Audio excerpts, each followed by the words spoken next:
Hello. Magandang umagang Webes po sa ating lahat. Ito naman po ang inyong Manay Feli sa ating video ngayon, sa ating pagbablog ngayon about sa aking pagluluto ng handa ng aking apo. Siya ay may birthday ngayon. She is 5 years old na ngayon. Tapos ngayon, ang gagawin ko is magluluto lang naman ng konting ng handa. Kumbaga ulam lang, tapos magluluto tayo ng carbonara, ganun lang. Para meron siyang konting masaya ang bata, para masaya. Tapos pinangakuan din siya ng tita niya na bibigyan siya ng cake. Ayun, kaya ngayon po ito, pinaghiwa-hiwa ko na po lahat ng sangkap. Naglulutuin kong pang minudo at bachoy. Ito po yung nahiwa ko na kanina kasi hindi ko na video, medyo ito yung mga carrots, patatas, bell pepper. Ayan po, pinaghalo-halo, binabad ko po siyang tubig para hindi mangtim.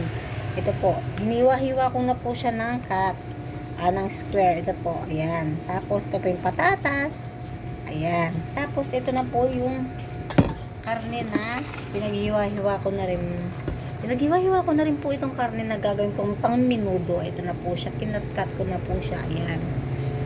Tapos ngayon, ang hinihiwa ko po ngayon, ng mga pinagkakat-cut ko ngayon is ang bawang.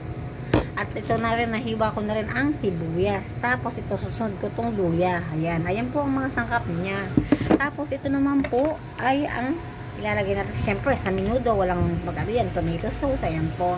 Tapos, lalagyan po rin natin siya ng ito, hindi ko pa nabubuksan. Bubuksan ko pala maya-maya. Pero pag naluto na ng rino, para mas lalong masarap ang ating minudo, lalagyan po rin natin siya ng minudo.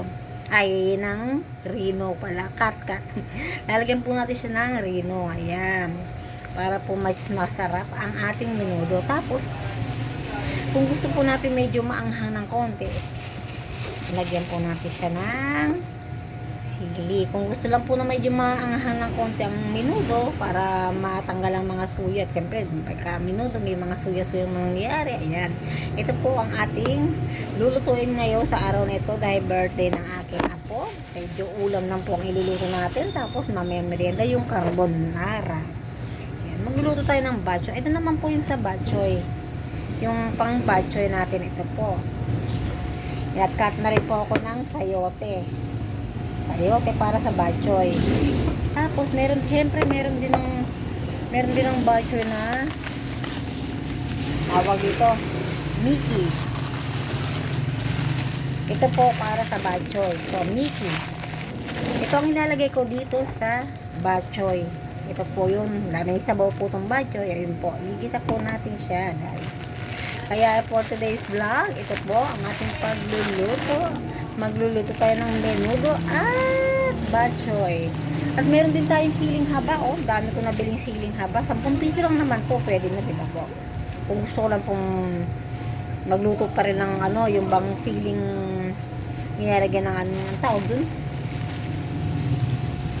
Ang kalimutan ko pangalan, sorry guys Ito na, naghihiwa-hiwa na po ako ng bawang. Okay guys, thank you for watching. Hanggang sa muli, mamaya papakita ko, mag-video uli ako mamaya guys, para yung naluto ko na mga sangkap, yun po ibibideo ko po mamaya. Thank you for watching. Sana po mapuntahan nyo ang aking bahay. Bye, thank you for watching. Bye, thank you guys. Like, share, follow na rin po, at comment na rin po. Thank you.